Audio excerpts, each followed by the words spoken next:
ओम नमः शिवाय। श्री शिव पुराण महात्म्य 7वां अध्याय। शौनक जी बोले, हे शिव भक्तों में श्रेष्ठ महाबुद्धिमान सूत जी, आप धन्य हैं जो कि आपने यह अद्भुत एवं कल्याणकारिणी कथा हमें सुनाई। हे मुने, शिव पुराण की कथा सुनने के लिए व्रत धारण करने वाले लोगों को किन नियमों का पालन करना चाहिए, यह भी कृपा पूर्वक सबके कल्याण की दृष्टि से बताइए। सूत जी बोले, हे शौनक, अब शिव पुराण सुनने का व्रत लेने वाले पुरुषों के लिए जो नियम हैं उन्हें भक्ति पूर्वक सुनिए। नियम पूर्वक इस श्रेष्ठ कथा को सुनने से बिना किसी विघ्न बाधा के उत्तम फल की प्राप्ति होती है। दीक्षा से रहित लोगों का कथा श्रवण में अधिकार नहीं है। अतः मुने, कथा सुनने की इच्छा वाले सब लोगों को पहले वक्ता से दीक्षा ग्रहण करनी चाहिए।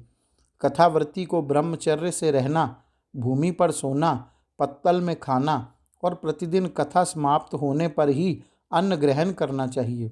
जिसमें शक्ति हो वह पुराण की समाप्ति तक उपवास करके शुद्धता पूर्वक भक्ति भाव से उत्तम शिव पुराण को सुने।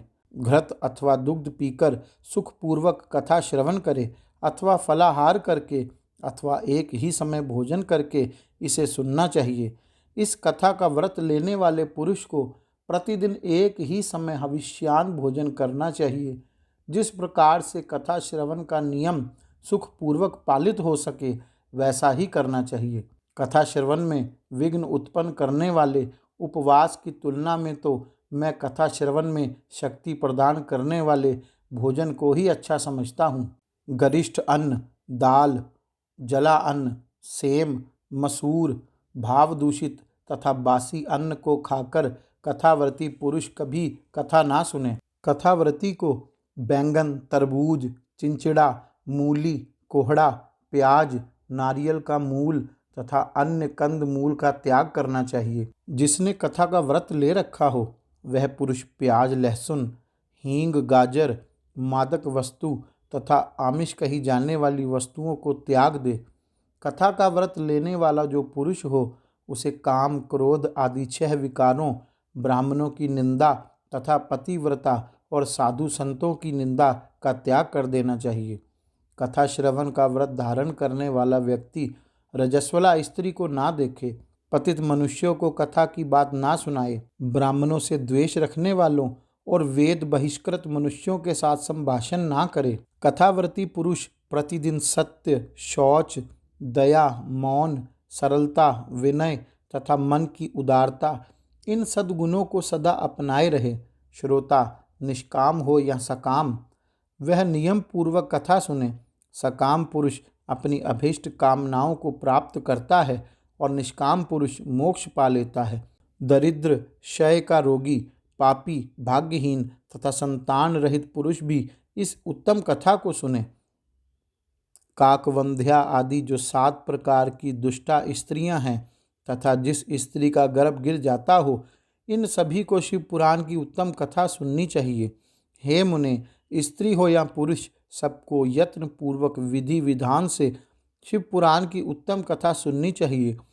इस शिव पुराण के कथा पारायण के दिनों को अत्यंत उत्तम और करोड़ों यज्ञों के समान पवित्र मानना चाहिए। इन श्रेष्ठ दिनों में विधि पूर्वक जो थोड़ी सी भी वस्तु दान की जाती है उसका अक्षय फल मिलता है। इस प्रकार व्रत धारण करके इस परम श्रेष्ठ कथा का श्रवण करके आनंद पूर्वक श्रीमान पुरुषों को इसका उद्यापन करना चाहिए।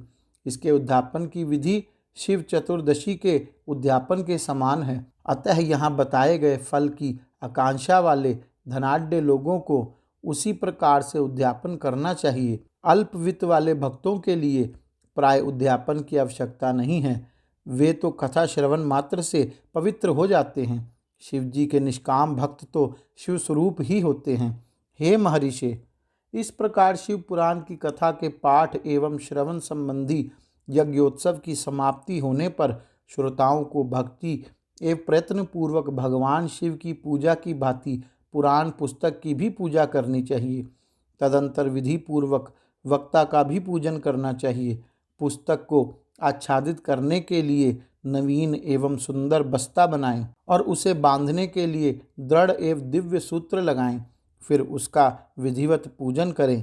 पुराण के लिए जो लोग नया वस्त्र और सूत्र देते हैं वे जन्म जन्मांतर में भोग और ज्ञान से संपन्न होते हैं। कथावाचक को अनेक प्रकार के बहुमूल्य पदार्थ देने चाहिए और उत्तम वस्त्र आभूषण और सुंदर पात्र आदि विशेष रूप से देने चाहिए। पुराण के आसन रूप में जो लोग कंबल, मृग चर्म, वस्त्र, चौकी, तख्ता आदि प्रदान करते हैं वे स्वर्ग प्राप्त करके यथेच सुखों का उपभोग कर पुनः कल्प पर्यंत ब्रह्मलोक में रहकर अंत में शिवलोक प्राप्त करते हैं। मुनिश्रेष्ठ, इस प्रकार महान उत्सव के साथ पुस्तक और वक्ता की विधिवत पूजा करके वक्ता की सहायता के लिए स्थापित किए गए पंडित का भी उसी के अनुसार उससे कुछ ही कम धन आदि के द्वारा सत्कार करें। वहां आए हुए ब्राह्मणों को अन्न धन आदि दान करें। साथ ही गीत, वाद्य और नृत्य आदि के द्वारा महान उत्सव करें। हे मुनि, यदि श्रोता विरक्त हो तो उसके लिए कथा समाप्ति के दिन विशेष रूप से उस गीता का पाठ करना चाहिए जिसे श्री रामचंद्र जी के प्रति भगवान शिव ने कहा था। यदि श्रोता गृहस्थ हो तो उस बुद्धिमान को उस श्रवण क्रम की शांति के लिए शुद्ध हविष्य के द्वारा होम करना चाहिए। हे मुने, रुद्र संहिता के प्रत्येक श्लोक द्वारा होम करें अथवा गायत्री मंत्र से होम करना चाहिए, क्योंकि वास्तव में यह पुराण गायत्री मंत्र ही है, अथवा शिव पंचाक्षर मूल मंत्र से हवन करना उचित है। होम करने की शक्ति ना हो तो विद्वान पुरुष यथाशक्ति हवनीय हविष्य का ब्राह्मण को दान करे। न्यूनातिरिक्ता रूप दोषों की शांति के लिए भक्ति पूर्वक शिव सहस्त्र नाम का पाठ अथवा श्रवण करें। इससे सब कुछ सफल होता है, इसमें संशय नहीं है, क्योंकि तीनों लोकों में उससे बढ़कर कोई वस्तु नहीं है। कथा श्रवण संबंधी व्रत की पूर्णता की सिद्धि के लिए 11 ब्राह्मणों को मधु मिश्रित खीर भोजन कराएं और उन्हें दक्षिणा दें। मुनि, यदि शक्ति हो तो 3 पल सोने का एक सुंदर सिंहासन बनवाएं और उस पर उत्तम अक्षरों में लिखी हुई अथवा लिखाई हुई शिव पुराण की पुस्तक विधि पूर्वक स्थापित करें। तत्पश्चात पुरुष आवाहन आदि विविध उपचारों से उसकी पूजा करके दक्षिणा चढ़ाए। तदंतर जितेंद्रीय आचार्य का वस्त्र आभूषण एवं गंध आदि से पूजन करके उत्तम बुद्धि वाला श्रोता भगवान शिव के संतोष के लिए दक्षिणा सहित वह पुस्तक उन्हें समर्पित कर दे।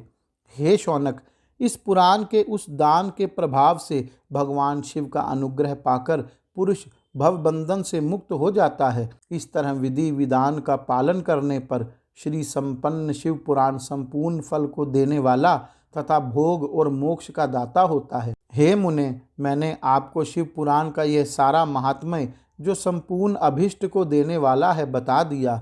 अब और क्या सुनना चाहते हो?